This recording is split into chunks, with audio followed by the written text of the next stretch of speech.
So, hi guys! We're waiting po sa aming flight tomorrow po.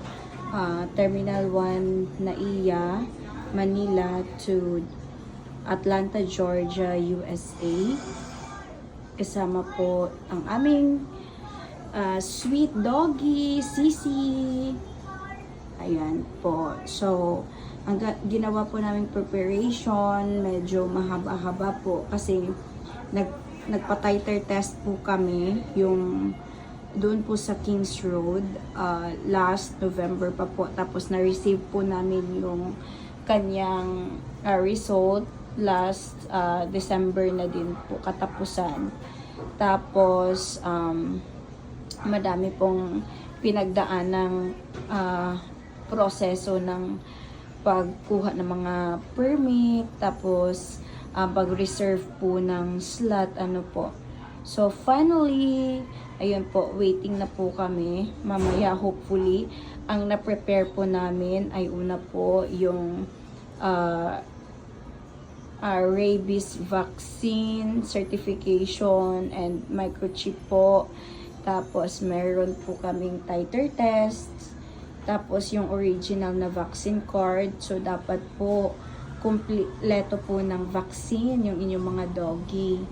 Tapos, yung anti-rabies at saka deworming. Tapos, vet cert na galing po sa inyong vet na nag-check up po ng inyong doggy. Tapos, microchip certificate. Yun po sa vet na nagkuha po ng naglagay po ng microchip niya. Yung iba po nag-order po online, meron din pong certification na.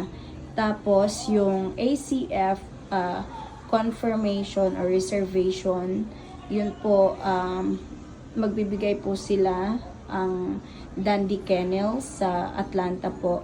Nagbigay po sila sa amin. And then yung CDC receipt, form receipt, yun po. Tapos, ang isa pa po ay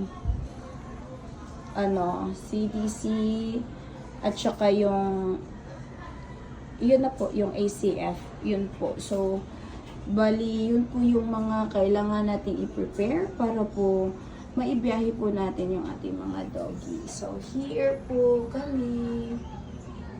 Ayan. So, while waiting, pinaparelax ko po siya.